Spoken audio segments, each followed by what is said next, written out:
Hey everybody, welcome into the Thinking Crypto podcast, your home for cryptocurrency news and interviews. On your way in, please hit that subscribe button as well as a thumbs up button and leave a comment below. If you're listening on a podcast platform such as Spotify or Apple, please leave a 5-star rating and review. Folks, we got to start by talking about the price of Bitcoin. I've been telling you guys we wanted to see what the weekly close was going to be, and that weekly close took place today. Bitcoin at the time of recording is at $64,105, looking bullish. Here's what analyst Matthew Hyland had to say.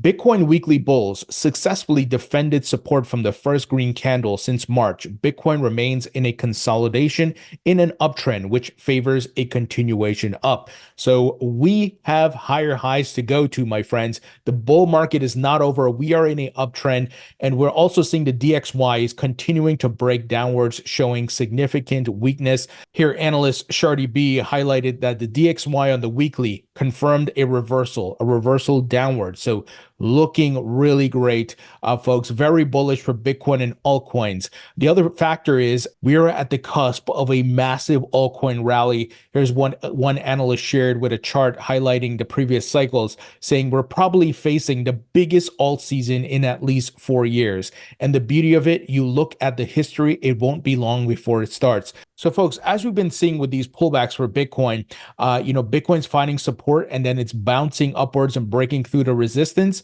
So I'm bullish. I'm expecting higher highs. I shared on Friday what Kevin Svensson highlighted. He's an analyst showing that a parabolic curvature model where Bitcoin's next target is around $90,000. Now it could go a little lower than that, or it could go higher. That doesn't mean that's the top, but just that's the next run up, guys. And these rallies that we've been seeing since the beginning of 2023. So guys, reminder, we are in a bull market. When in doubt, zoom out. The RSI on a daily chart looking great here for Bitcoin, showing that we are bouncing from the bottom. And the DXY, like I said, its RSI is breaking down on daily chart, showing a lot of weakness. So very bullish. And some altcoins I'm watching, guys, is specifically my AI themed tokens that I took a bet on, which was Fetch and Render. Now, I told you guys about Fetch since December 2022, January 2023, that I was going to bet on some AI tokens because I thought that was going to be a big narrative. Look, meme coins have been doing well also, but I don't mess with meme coins. If you do, that's fine. I picked, Fetch and Render, and they have been doing well in my portfolio. I'm diversified. I have Bitcoin, Ethereum, XRP, Cardano, Fetch, Render, and much more. Now, Matthew Hyland, a great analyst, highlighted that these AI tokens have been moving similar to the Nvidia stock, and we've been seeing a bit of a correlation on the chart here. So Matthew highlighted the Nvidia stock chart as well as Render and Fetch chart and the price movements. So we're seeing a bounce on Nvidia and we're seeing a bounce on Render and FET.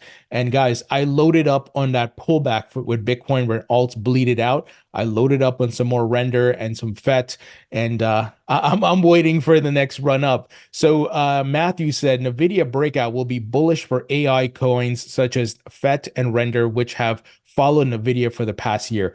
It doesn't lie. You look at the charts. This is the data now, right? It's aligned, and I think that's a big narrative, both in the stock market as well as in crypto.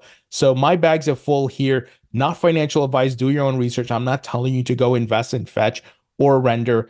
I think you should do your research, but I often share what I'm doing, and then I ask you guys to go do your own research. Go take a look at it, make sure you are positioning yourselves accordingly, and you have done your research and you have some conviction behind what you're investing in. So looking great here. Crypto Wizard, another analyst, highlighting that some of these alts are getting ready to move, and he highlighted that Polkadot, the DOT token, I have this in my portfolio as well. He said perfectly projected the bottom in DOT above $9.60. We get another bullish impulse towards $15.80. Wave 5 is coming stronger, and most are going to miss it. So talking about some of these coins starting to do their retracement moves, the question is, will they hit their all-time highs? And I don't know, that some of them will and some of them won't. I think we've seen this in the past. It depends on narratives. It depends on tokenomics, how many tokens were released in the, after the last cycle. So Polkadot hit a high of near $60 in the last cycle. Could it break that and go to all-time highs? It's possible. But I'm buying the lows here and swing trading it and taking profits. So I have my long-term hold bags. I have swing trade bags. So I'm paying attention and taking profits accordingly. If I see something that's a red flag, I'll start exiting the majority of my bags, of course. So guys, be prepared is what I'm saying. If you have different altcoins, it doesn't mean you have to hold DOT, but start looking at the charts, right? Start preparing. And I use the Fibonacci model to get an idea where we might go. And my hope is that DOT breaks out to new all-time highs, and that would be pretty significant. If it can go to even the 2.618 on the Fibonacci model here at $140, that would be beautiful. I'd be very happy taking profits at that price point. But of course, we don't know. So this is why you have to ladder out or dollar cost average out as you do dollar cost average in. So have a plan, guys. And a great app that you can use is Merlin. You can check it out in the description of the video. To give you notifications about these different price points when they're hit. You can, of course, set limit orders on exchanges. If you are keeping some of your crypto there, I keep the majority of my hardware wallet, and I prepare, if I see the prices going to a target that I want to cash out at, I'll move the crypto over to that exchange, set a limit order, and things along those lines. So it's up to you what you're comfortable with. I personally use a variety of exchanges: Uphold, Coinbase, Kraken. I have multiple exchange accounts set up for cashing out in case one fails me. And I'm fully KYC'd and everything is up to date on those exchange accounts. Now, folks, another coin that I'm bullish on, and that is the sponsor of this podcast, is VeChain. I have the VET token. I've been holding it for years. I'm very bullish on this project. VeChain is one of the top enterprise layer one blockchains out there. They're building incredible Web3 and decentralized applications. They're partnered with some very notable names, working with different enterprises globally, such as PwC, BMW, Walmart China, and most recently, Boston Consulting Group. The VeChain blockchain is very fast, very energy efficient, and very scalable, and is being used for a lot of sustainability projects. So if you'd like to learn more about VeChain, go to vchain.org. Link will be in the description. Now, folks, expect to see scumbag regulator Gary Gensler appear before the House Financial Services Committee this month. Eleanor Terra Fox Business is reporting the House Financial Services Committee, which includes the GOP guys and the Democrats, is working to get SEC Chair Gary Gensler up on the Hill to testify this month, but I'm told a date has not yet been finalized. Now, I was also told about this by the folks at the Blockchain Association and even the Digital Chamber of Commerce, and we don't have the date yet, but he's going to be appearing. Now, the key thing to watch here is he's been losing in court, and he started to attack Ethereum, the Ethereum spot ETF deadline coming up May 23rd. Does this hearing happen before or after? And we know Patrick McHenry and these guys are going to grill him. We know that last time Gary refused to answer if Ethereum is a security or not. Now, there was some recent developments that Gary thought Ethereum was a security since he was before Congress last year. So he kind of lied to Congress. So let's see what they do. Are they going to hold him accountable? Does this put him in trouble? I don't know. So far it's all been talk, but they haven't taken any action, and he's doing what he wants. So this is going to be a big hearing. I'm sure they're going to grill him and so forth, but what impact does it have on that spot ETF, and what does Gary have up his sleeve? Does he want to go to court again, or is this a delay tactic that he's using to I'm going after Consensys, I'm going after the Ethereum Foundation and so forth? I don't know. It's hard to tell. My instincts say he doesn't want to get embarrassed again in court, and this time around, it's not just Grayscale that's going to sue him. I've spoken to many folks. BlackRock can sue him, Fidelity, ARK, all the issuers. There's about like 9 or 10 of them that can sue the hell out of the SEC. Does he want to go down that route? We'll have to wait and see, guys. This is a big month for the market, for Gensler and Ethereum spot ETF, and much more. We'll have to see how things play out. Now, speaking of Consensys and Ethereum, Michael Arrington, who I'm a big fan of, and he's one of my heroes. The man started TechCrunch. He's investing in crypto and so forth. And back in the day in 2020, when Ripple was hit with a lawsuit, all these guys came out and bashed Ripple. Oh, it's not an attack against the industry. Now they find themselves being attacked themselves, right? And Michael Arrington retweeted Matt Corva, who was the general counsel, or who is the general counsel at Consensys, saying this tweet from the general counsel of Consensys commenting the day Ripple was sued by the SEC in 2020 sure didn't age well. And Matt, his name is Matt Corvey, he said, I won't comment on the merits, but this attempted play at attack on crypto is pretty laughable. In 5 years of doing this, I haven't heard anyone interested in working on decentralized tech or crypto say anything positive about XRP. Crypto will be just fine. Yeah, you were wrong, Matt.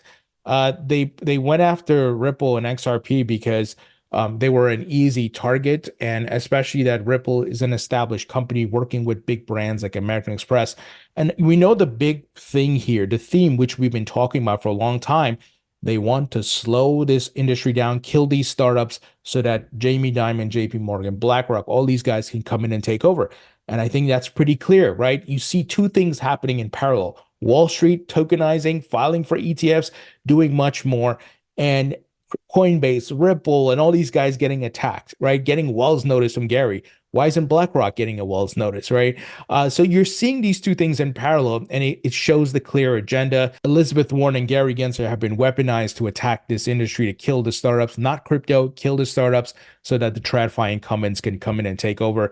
This is not something unique or exclusive to the crypto industry. It has happened in other markets and industries as well. Now, folks, we got some hiring news, and I love to, take a look at news like this, including funding news as well, which we'll cover after this, of the talent that's leaving other industries and the TradFi market, and they're coming into crypto, right? It's Elizabeth Warren and Gary Gensler would say it's rife with fraud and scams, and it's only used for bad stuff.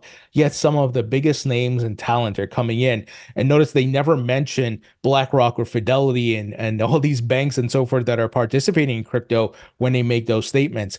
So hiring roundup, former LA mayor joins Coinbase. So that's interesting. A former mayor joining Coinbase here. So Antonio Villaraigosa, if I'm saying that right, the former mayor of Los Angeles, has been hired as a policy advisor for Coinbase. He served as mayor of Los Angeles between 2005 and 2013, and he's going to join the cryptocurrency exchange's Global Advisory Council. Faryar Shirzad, the chief policy officer at Coinbase, who I had on the podcast, wrote in a post on X that Villaraigosa will advise the leadership team at Coinbase to advance economic freedom around the world. Here's a quote: when 18% of America is underbanked, including 25% of Black and Hispanic households, it means the traditional financial system doesn't work for everyone. It's time to update the system. Now, we got news here of some talent jumping around. Rodrigo Sierra, the special counsel of crypto-focused venture capital firm Paradigm, has resigned and returned to Cooley LLP, a law firm where he previously worked. Sierra served at Paradigm for 2.5 years and helped spearhead the company's policy lab. He was also a founding member of blockchain and crypto-focused law firm DLX Law. Now, former Citibank executive joins BitGo. So BitGo is, of course, one of my sponsors, guys, headed up by Mike Belchi. It's one of the top tier crypto custodians in the market.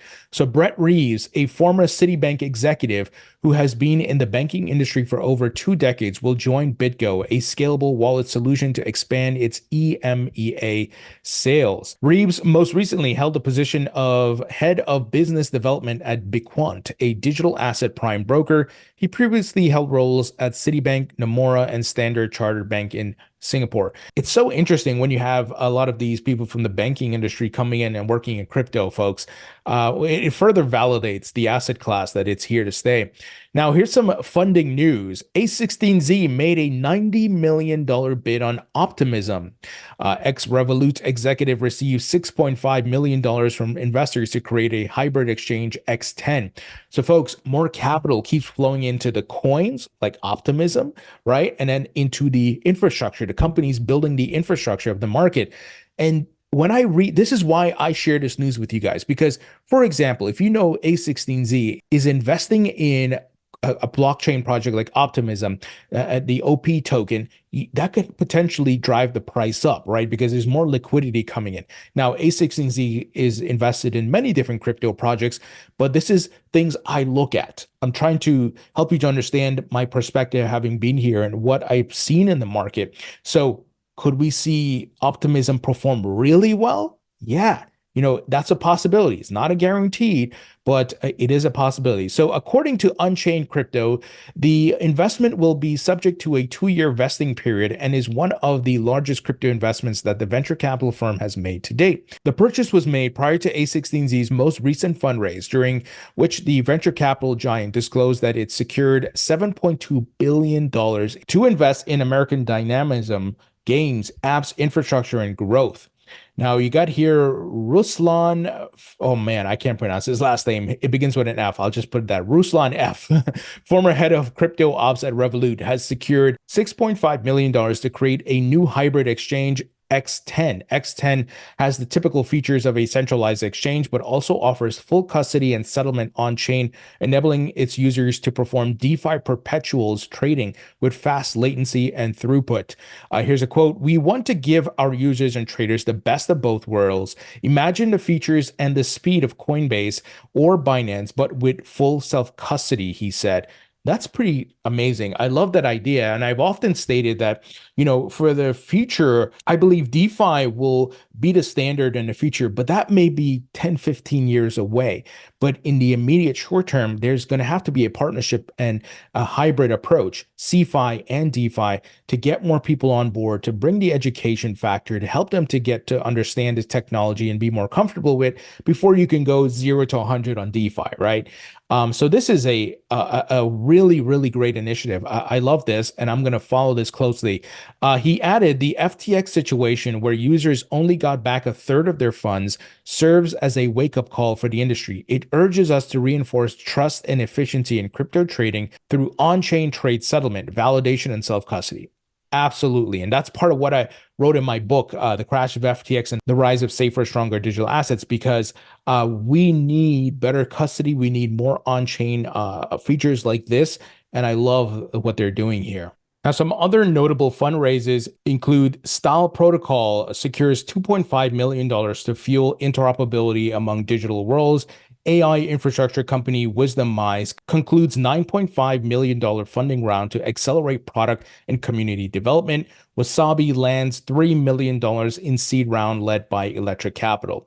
Guys, I'm so bullish. I'm so excited. Capital is coming into the tokens and blockchains themselves and the companies building the crypto industry. Some of the biggest names like A16Z are making big bets. That shows they are bullish on this technology. It's here to stay. It's the next layer on top of the internet.